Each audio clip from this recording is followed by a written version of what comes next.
Bismillahirrahmanirrahim.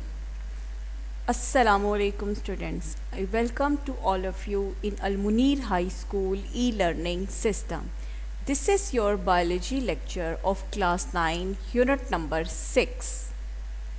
In this chapter we will study about the enzymes. The major concepts are what are the characteristics of enzymes and which factors are affecting the rate of an enzyme action, mechanism of enzyme action, that is how an enzyme perform its functions, and the specificity of enzymes.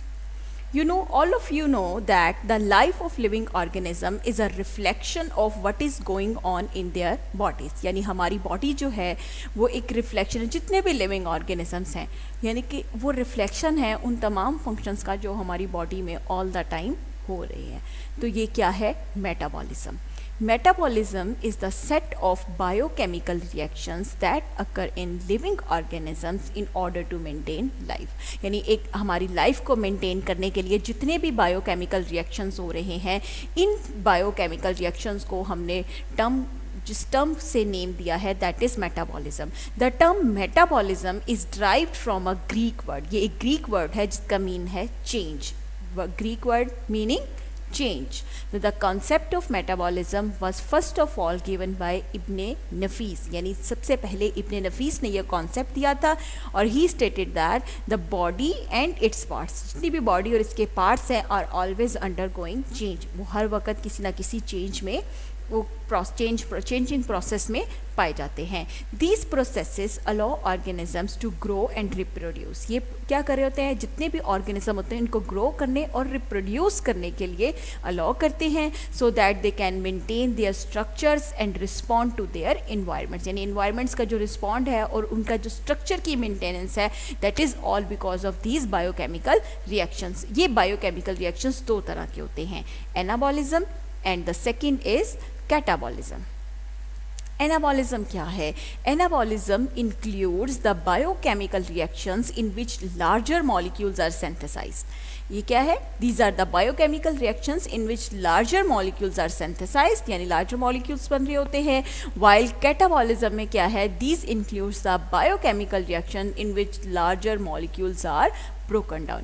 यानी दोनों एक दूसरे के opposite हैं. Anabolism में क्या हो रहा है? कंस्ट्रक्टिव वर्क हो रहा है कि लार्जर मॉलिक्यूल्स मेकिंग हो रहे हैं, they are making larger molecules. In catabolism जो है वो डिस्ट्रक्टिव प्रोसेस है in which larger molecules are broken down.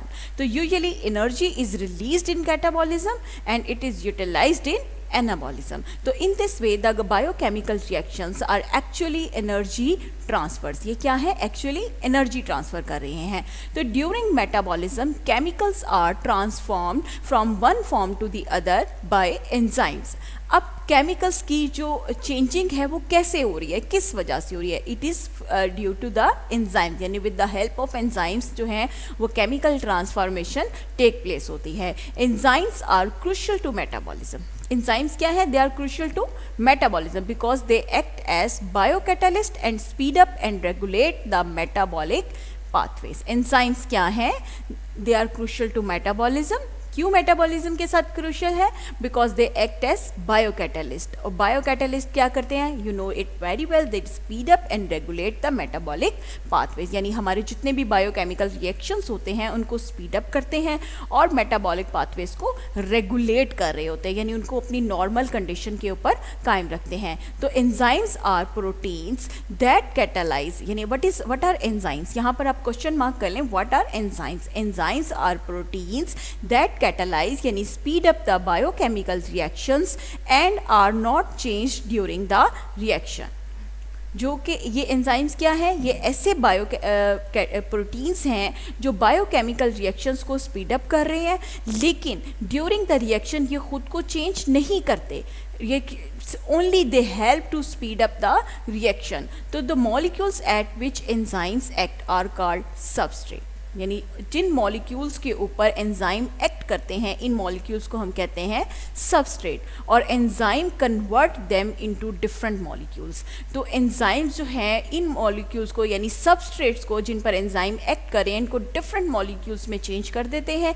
वो डिफरेंट मॉलिक्यूल्स जो एंजाइम एक्शन के बाद बन रहे हैं दे आर कॉल्ड प्रोडक्ट्स. इनको हम क्या कहते हैं? प्रोडक्ट्स कहते हैं। तो all chemical reactions require activation energy. अब आपको पता है इन सारी रिएक्शंस को परफॉर्म करने के लिए obviously we need some energy. तो ये एनर्जी हमें कहाँ से मिलती है? Due to the activation energy. And what is activation energy? अब एक्टिवेशन एनर्जी है क्या जो हमारे तमाम लाइफ प्रोसेसेस में हेल्प कर रही है? It is defined as minimum energy required to start a reaction. ये क्या है?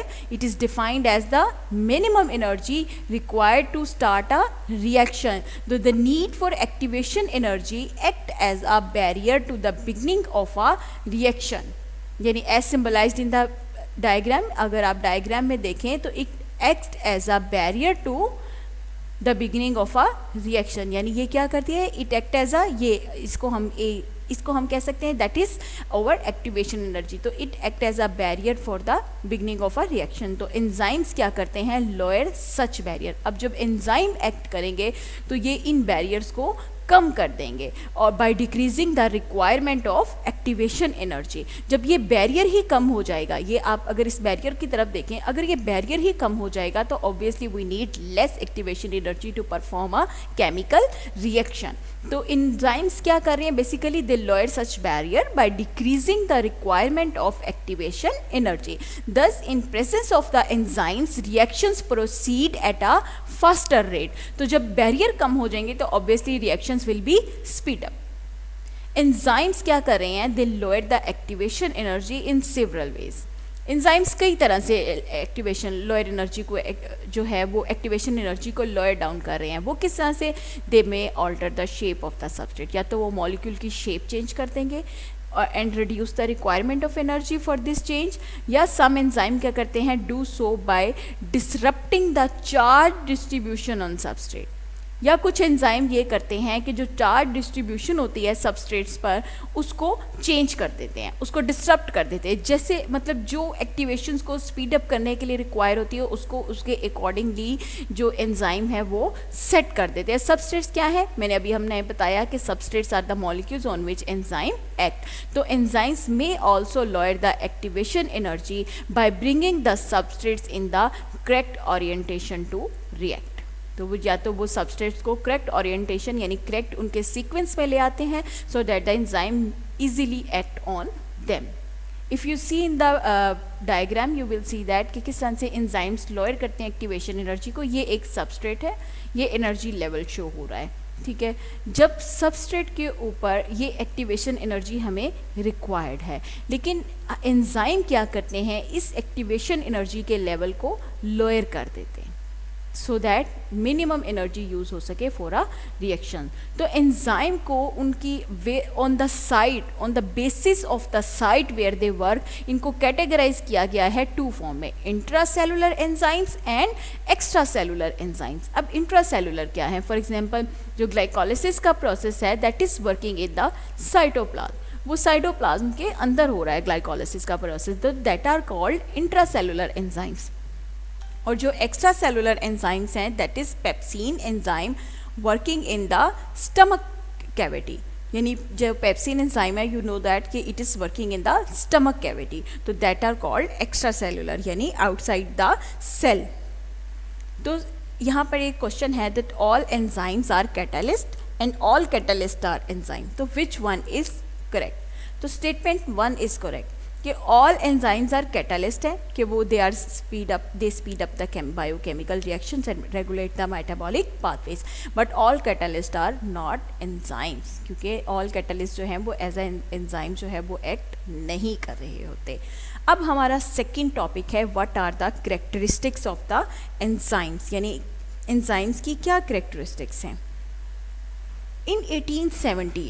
In 1878, German physiologist Wilhelm Koene first used the term enzymes, यानी सबसे पहले जो एंजाइम्स की टर्म है वो किसने यूज़ की थी? विनहेल्म कोहने ने। तो enzymes are globular proteins, he telled us that enzymes are globular proteins. Like all proteins, enzymes are made of long linear chains of amino acids. Enzymes क्या है? ये globular proteins है और like all proteins they are made up of long linear chains of amino acids. That fold to produce a 3 dimensional molecule. यानी एक enzyme का molecule किस तरह का बना होता है? It is made up of globular proteins, जिसमें long linear chains of amino acid जो हैं वो एक फोल्ड होकर एक 3 डायमेंशनल मॉलिक्यूल बनाती हैं। तो ये तो था structure of an enzyme. What is this? This is a structure of the enzymes. तो all biochemical catalysts are not proteins. जितने भी biochemical catalysts हैं they are not proteins. For example, some RNA molecules also catalyze the reactions. कुछ RNA molecule आपको पता है ना during reproduction जो है वो catalyze करते हैं reactions को। तो इसलिए all biochemical catalysts जो हैं they are not proteins. Almost अब ये थी सब। अब हम वन बाय वन सारी करेक्टरिस्टिक्स डिस्कस करेंगे कि almost all enzymes are proteins, that is they are made up of amino acid as we read in the structure of the enzymes. Most enzyme reaction rates are millions of times faster than those of comparable uncatalyzed reactions. यानी ज़्यादातर जो enzyme reaction rate है वो million of time faster है that those of, मतलब अगर उनको compare किया जाए अनकैटालाइज रिएक्शंस के साथ, यानी जिन पर एंजाइम एक्ट नहीं कर रहे होते, तो एंजाइम रिएक्शंस जो हैं वो मिलियंस ऑफ टाइम फास्टर होते हैं विद दीज रिएक्शंस. तो as with all catalyst, enzymes are not consumed by the reactions they catalyse. जिस तरह से कैटलिस्ट में होता है कि catalyst are not consumed by the reaction, same case with the enzymes है कि enzymes are also not consumed by the reactions. Third characteristics ये है कि enzymes are usually very specific for the type of reaction. यानी कि enzymes जो हैं वो हर substrate, हर molecule, हर reaction के लिए ये specific होते हैं and for the nature of their substrate. हर एक रिएक्शन के लिए, हर मॉलिक्यूल के लिए there is a different enzyme. Only a small portion of enzyme molecule is directly involve in catalysis. Catalysis क्या है? जो कैटालिसिस का यानी ब्रेकडाउन का प्रोसेस हो रहा है. तो सिर्फ a small portion of enzyme जो है वो कैटालिसिस प्रोसेस में डायरेक्टली इन्वॉल्व होता है. This catalytic region is known as active site. अब what is active site? Active site क्या है? वो कैटालिटिक रीजन जिस पर मॉलिक्यूल जो है एंजाइम मॉलिक्यूल डायरेक्टली एक्ट कर रहा है, ठीक है, उसको हम कहते हैं active site. It recognise and binds the substrate and then carries out the reaction. ये क्या करता है एक्टिव साइट? कि इसको रिकॉग्नाइज करता है और बाइंड सबस्ट्रेट के साथ बाइंड कर लेता है खुद को and then carry out the reaction. तो enzyme production can be enhanced और diminished by a cell according to the needs. तो एंजाइम की प्रोडक्शन है उसको बढ़ाया भी जा सकता है. इन्हांस मीन उसको बढ़ाया जा सकता है और डिमिनिश मीन कम किया जा सकता है बाय अ सेल, एक सेल के through according to the needs, यानी अपनी रिक्वायरमेंट के अकॉर्डिंगली जितनी रिक्वायरमेंट होते हैं उसी के अकॉर्डिंग एंजाइम जो की प्रोडक्शन जो है वो उसी पर डिपेंड कर रही होती है. तो enzyme activity can also be regulated by inhibitors and activators. तो इनहिबिटर्स और एक्टिवेटर्स के थ्रू भी एंजाइम एक्टिविटी को रेगुलेट किया जाता है. Some enzymes do not need any additional component to work. कुछ एंजाइम्स ऐसे होते हैं जिनको अपना काम करने के लिए कोई किसी भी एडिशनल कंपोनेंट की ज़रूरत नहीं होती. However other require non protein molecule or ions called cofactors. कुछ एंजाइम्स को तो there is no additional component required, but some molecules ऐसे हैं, कुछ एंजाइम्स ऐसे हैं कि they require non protein molecule or ion for the work. तो these non protein molecule ions are called cofactors. इनको हम कहते हैं cofactors. Cofactors can be either inorganic or organic, यानी कि ये ऑर्गेनिक भी हो सकते हैं और इनऑर्गेनिक भी हो सकते हैं. इनऑर्गेनिक में एग्जांपल है मेटल आयंस की और ऑर्गेनिक में for example flavin and heme. तो if organic cofactors are tightly bound to the enzyme they are called prosthetic groups. अगर ऑर्गेनिक फैक्टर्स जो हैं वो अपने आप को टाइटली बाउंड कर लें विद द एंजाइम्स के, तो they are called prosthetic groups. And if organic cofactors are loosely attached with the enzyme तो they are called coenzyme. उनको हम क्या कहते हैं? को एंजाइम्स कहते हैं. If organic cofactors are loosely attached with the enzyme they are called coenzymes. तो coenzymes जो हैं transport chemical groups from one enzyme to another. Coenzyme क्या कर रहे हैं? They are transporting chemical groups from one enzyme to another. तो some important vitamins जैसे riboflavin, thiamine and folic acid act as coenzymes.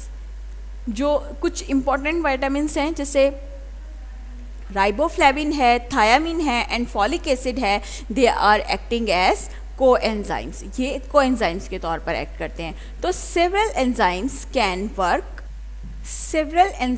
can work together in a specific order, यानी कि जो बहुत सारे एंजाइम्स जो हैं अगर वो वर्क मिलकर काम कर रहे हैं तो वो एक स्पेसिफिक ऑर्डर में काम करते हैं।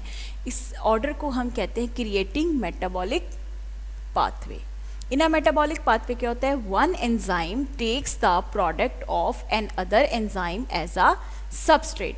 वन एंजाइम जो है वो अनदर एंजाइम की प्रोडक्ट को एज अ सबस्ट्रेट ले लेता है। After the reaction product is passed on to the next enzyme. तो जब बहुत सारे एंजाइम मिलकर काम करते हैं तो वो एक मेटाबॉलिक पाथवे बना लेते हैं।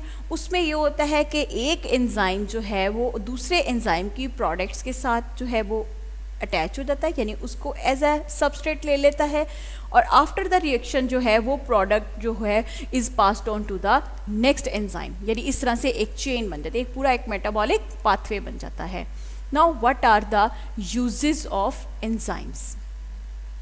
एंजाइम्स के कौन से यूजेस हैं? What are the uses of enzymes? Enzymes are extensively used in different industries for fast chemical reactions. यानी कि हमारे chemical reactions में जितनी भी हमारी different industry में for the fast chemical reactions जो है enzymes बहुत तेज़ी से use हो रहे हैं। For example, number 1 food industry. Food industry में कौन से? Enzymes that break starch into simple sugars. तो जो एंजाइम स्टार्च को सिंपल शुगर्स में ब्रेक डाउन करते हैं उनको यूज़ किया जाता है in the production of white bread, buns etcetera. इसी तरह से नंबर 2 है हमारी brewing industry. What is brewing industry? इसमें ये होता है कि यीस्ट जो प्रोडक्ट्स हैं यानी एंजाइम्स क्या करते हैं? They break starch and proteins. वो स्टार्च और प्रोटीन्स को ब्रेक डाउन कर देते हैं और उसमें जो प्रोडक्ट्स बनती हैं these products are used by the yeast for fermentation, यानी फॉर टू प्रोड्यूस अल्कोहल, यानी अल्कोहल प्रोड्यूस करने के लिए जो है ये ब्रूइंग इंडस्ट्री में एंजाइम्स यूज़ हो रहे हैं। कौन से एंजाइम? जो स्टार्च और प्रोटीन्स मॉलिक्यूल्स को ब्रेक डाउन कर देते हैं। Number 3 paper industry. Paper industry enzymes break starch to lower its viscosity that aids in making paper. Aids mean help. That help in making paper. तो enzyme paper industry में क्या होता है? Enzymes use किए जाते हैं जो स्टार्च की विस्कोसिटी कम कर देते हैं और which help in making the paper. Number 4 biological detergent. Some enzymes used as biological detergents. वो कौन से हैं? Number 1 protease enzyme. Protease enzyme क्या कर रहा है? That are used for the removal of protein stains from the cloth. यानी कि जो हमारा milk stain है, tea stain है, that is तो protease enzyme यूज़ होता है। अब amylase enzymes that are used in dish washing to remove the resistant starch residues, यानी जो भी रेजिस्टेंट स्टार्च रेजिड्यू बन जाते हैं इन द डिशेस तो क्या होता है उसके लिए एमाइलेज एंजाइम यूज़ होता है इन द डिश वॉशिंग। ये थे characteristics of the enzymes and the uses of enzymes. ना what are the factors affecting the rate of enzyme action? ऐसे कौन कौन से फैक्टर्स हैं जो एंजाइम एक्टिविटी पर इफ़ेक्ट कर रहे हैं, जिनकी क्वांटिटी या जिनका जो स्टेट है जिसकी वजह से एंजाइम एक्टिविटी पर इफ़ेक्ट होती है या एंजाइम एक्टिविटी कम हो जाती है या वो इन्हेंस हो जाती है, तो वो कौन से फैक्टर्स हैं? Enzymes are very sensitive to the environment in which they work. Enzyme बहुत सेंसिटिव होते हैं, इनको एक प्रॉपर सूटेबल इन्वायरमेंट इनका फिक्स्ड है जिनमें ये वर्क करते हैं। Any factor that can change the chemistry और शेप ऑफ एंजाइम मॉलिक्यूल, ऐसा फैक्टर जो क्या कर सकता है? किसी भी मॉलिक्यूल की केमिस्ट्री और शेप को चेंज कर सकता है, कैन अफेक्ट इट्स एक्टिविटी। तो वो उसकी एक्टिविटी पर भी अफेक्ट करता है. Some of the factors that can affect the rate of enzyme action are being discussed next. तो ये सारे, सबसे पहला फैक्टर है टेम्परेचर. सबसे पहला हमारा फैक्टर है टेम्परेचर. इंक्रीज इन टेम्परेचर क्या करता है, speed up the rate of enzyme catalysed reactions.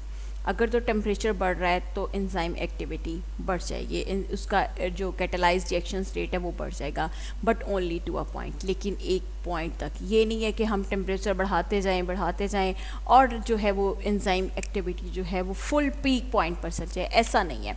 एक ख़ास टेम्परेचर है at which the enzyme activity जो है वो मैक्सिमम स्पीड पर होगी. तो every enzyme work at its maximum rate at a specific temperature called as the optimum temperature for that enzyme. उस टेम्परेचर को हम क्या कहते हैं, ऑप्टिमम टेम्परेचर. यानी कि maximum rate, enzyme activity maximum rate जो है वो एट अ स्पेसिफिक टेम्परेचर है, उस स्पेसिफिक टेम्परेचर को हम कहते हैं optimum temperature of that enzyme. तो the optimum temperature for the maximum working speed of human enzymes, यानी जो इंसान की ह्यूमन बॉडी में जो एंजाइम्स हैं उनके लिए जो ऑप्टिमम टेम्परेचर है दैट इज़ 37 सेल्सियस. तो वो 37 सेल्सियस है. When temperature rises to a certain limit, जब टेम्परेचर अपनी सर्टेन लिमिट तक राइज हो जाता है तो heat adds in the activation energy. Activation energy में हीट ऐड होती है and also provide kinetic energy for the reaction, और वो रिएक्शन के लिए काइनेटिक एनर्जी भी प्रोवाइड करती है. सो रिएक्शंस आर एक्सीलरेटेड, रिएक्शंस जो हैं वो स्पीड अप हो जाते हैं. But when temperature is raised well above the optimum temperature, जब टेम्परेचर ऑप्टिमम टेम्परेचर से भी बढ़ जाता है तो heat increases the vibrations of atoms of enzymes. तो उस सूरत में हीट क्या करती है, वो एंजाइम एटम्स में वाइब्रेशंस बढ़ा देती है and the globular structure of enzyme is lost. तो एंजाइम्स का जो प्रोटीन ग्लोबुलर स्ट्रक्चर है वो लॉस्ट हो जाता है. This is known as denaturation of the enzymes. ये क्या कहलाता है, when enzymes molecules lost their globular structure, तो these are called the denaturation of the enzyme. It results in a rapid decrease in the rate of enzyme action and it may be blocked completely. तो इससे क्या होता है, enzyme action जो है वो तेज़ी से जो है वो ड्रॉप हो जाता है या फिर कम्प्लीटली ब्लॉक हो जाता है जब डीनेचुरेशन ऑफ एंजाइम्स. तो ऑब्वियसली जब एक चीज़ ने अपनी शेप ही उसकी ख़त्म होगी, एक ओरिजिनल उसकी जो ओरिजिनल स्ट्रक्चर था वो नहीं है, तो वो ऑब्वियसली प्रॉपरली वर्क नहीं करेगा. तो इसीलिए result rate of enzyme action जो है वो रैपिडली डिक्रीज हो जाता है. ये देखें, आफ्टर जब ऑप्टिमम टेम्परेचर से भी अबव हो जाए तो एंजाइम डीनेचुरेशन होके फॉरन rate of enzyme catalysed reaction drop हो जाता है या मे बी ब्लॉक्ड कम्प्लीटली.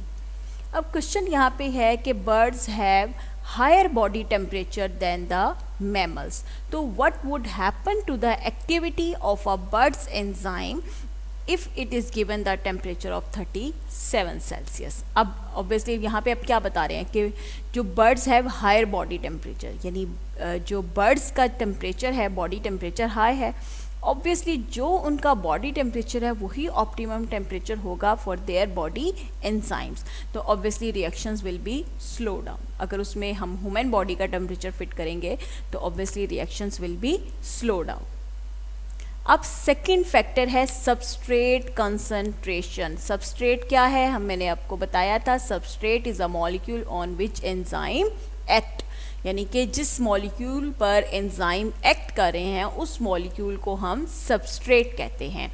तो if enzyme molecules are available in a reaction, increase in substrate concentration increases the rate of reaction. यानी जितने मॉलिक्यूल्स जो हैं सबस्ट्रेट मॉलिक्यूल्स बढ़ जाएंगे, जितनी ज़्यादा उनकी क्वांटिटी हो जाएगी उतना ही रिएक्शन रेट भी बढ़ जाएगा. But if enzyme concentration is kept constant, लेकिन अगर एंजाइम की कंसंट्रेशन ना बढ़ाई जाए और अमाउंट ऑफ सबस्ट्रेट बढ़ा दी जाए, यानी मॉलिक्यूल्स ज़्यादा होते जा रहे हैं लेकिन एंजाइम कंसंट्रेशन जो है वो अब कांस्टेंट हो गई है, उसको हम फर्दर इंक्रीज नहीं कर रहे, तो उस सुर में अ पॉइंट इज रीच्ड, एक पॉइंट ऐसा आएगा where any further increase in substrate does not increase the rate of reaction. क्योंकि एंजाइम कंसंट्रेशन कांस्टेंट हो गई तो फिर और लेकिन सबस्ट्रेट कंसंट्रेशन जो है वो कंटिन्यूसली बढ़ रही है, वो बढ़ रही है, तो फिर एक पॉइंट ऐसा आएगा जहाँ पर रेट ऑफ रिएक्शन जो है वो फर्दर नहीं बढ़ेगा। क्यों नहीं बढ़ेगा? क्योंकि active sites of all enzymes are occupied. जितनी भी ऑल एंजाइम जो हैं वो ऑक्यूपाइड हो गए हैं। किस लिए? कि any more substrates molecule do not find the free active site. अब जो अदर सबस्ट्रेट्स हैं उनको एंजाइम क्वांटिटी तो कांस्टेंट है ना, लेकिन सबस्ट्रेट को हम बढ़ाते जा रहे हैं। तो अब ये है कि सबस्ट्रेट मॉलिक्यूल्स को कोई भी एक्टिव साइट नहीं मिल रही to attach with the enzyme molecule. तो उस सूरत में क्या होगा? रेट ऑफ रिएक्शन फिर नहीं बढ़ेगा। इस स्टेट को हम कहते हैं saturation of the active site. इस स्टेट को क्या कहते हैं? Saturation of active site, and reaction rate does not increase. If you see in the figure you will, ये अगर आप ग्राफ में देखें तो ये है substrate concentration, rate of enzyme catalysed reaction. अब जैसे जैसे सबस्ट्रेट कंसंट्रेशन हाई हो रही है उसी तरह रेट ऑफ रिएक्शन भी हाई होता जा रहा है। लेकिन एक पॉइंट ऐसा आया है जहाँ पर अब यहाँ पर इस पॉइंट के ऊपर एंजाइम्स को कांस्टेंट कर दिया गया है। अब एंजाइम मोर नहीं है, there are no more enzymes, लेकिन सबस्ट्रेट कंसंट्रेशन जो है वो हाई है।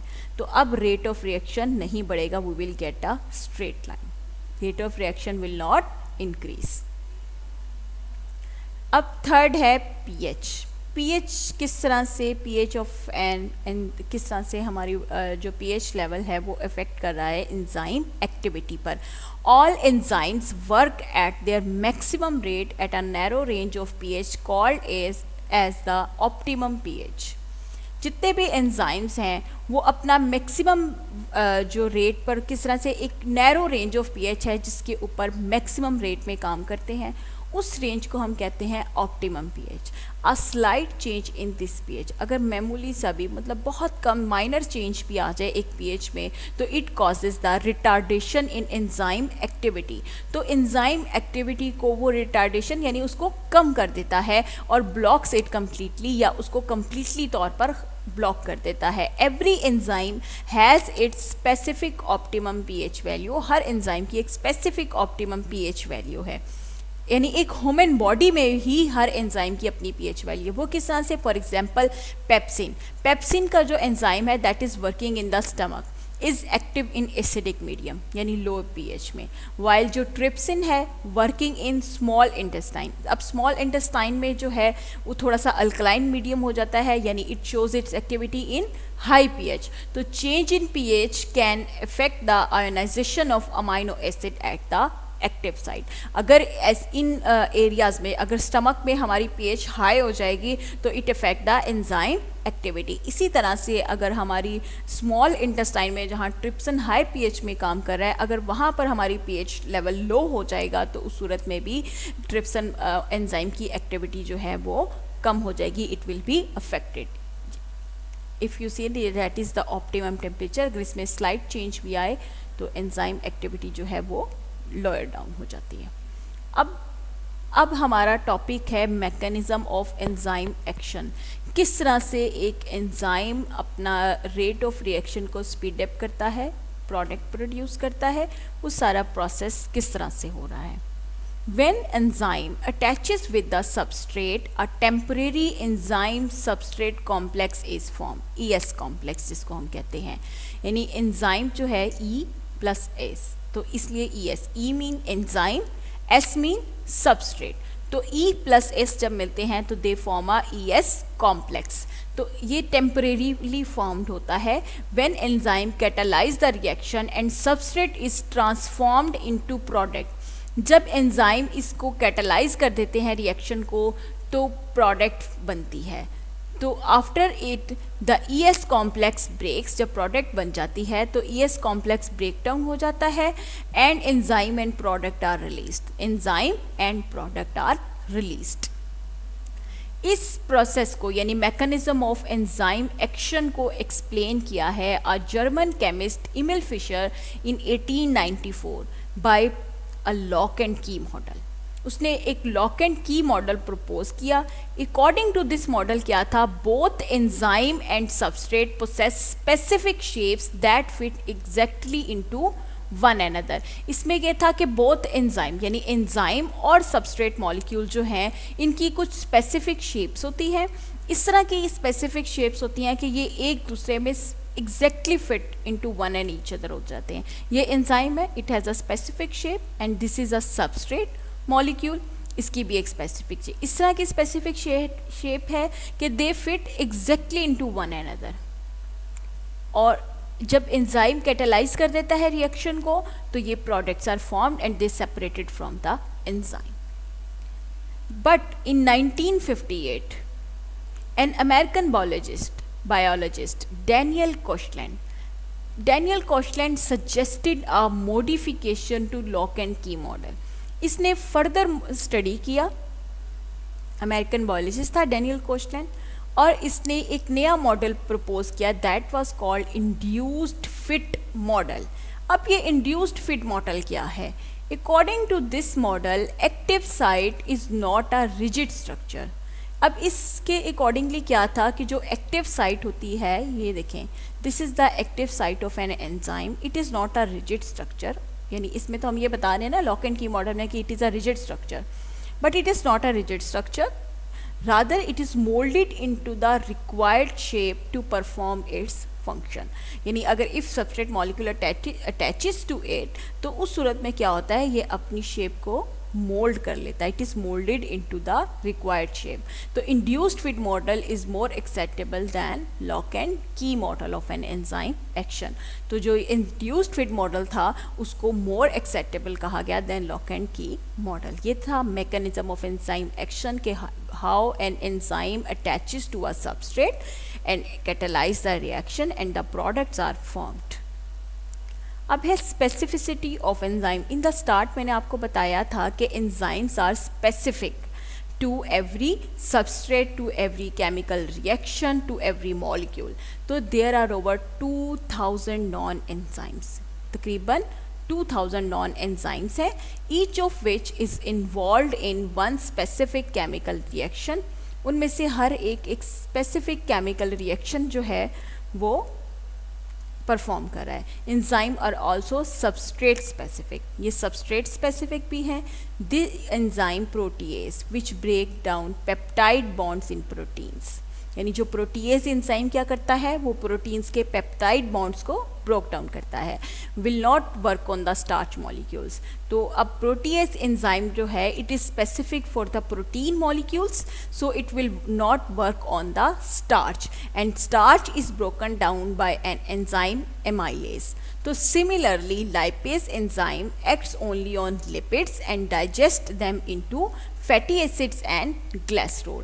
तो specificity of different enzyme is determined by the shapes of their active sites, यानी कि इनकी specificity को किस तरह से हम जज कर सकते हैं, उसका जज करने का एक ही तरीका है shape of their active site. तो active site possess specific geometric shapes that fit with the specific substrate. ये देखो, if you see in the figure, so you will see that they have specific geometric shape that fit in the active site. How the geometric shape of the active site of enzyme determines its specificity for substrate and point out which substrate can exactly fit into the active site.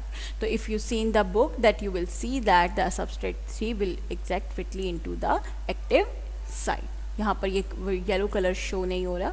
So if you see in the book you and find out that how it attaches to the active site of an enzyme by their specific geometric shape.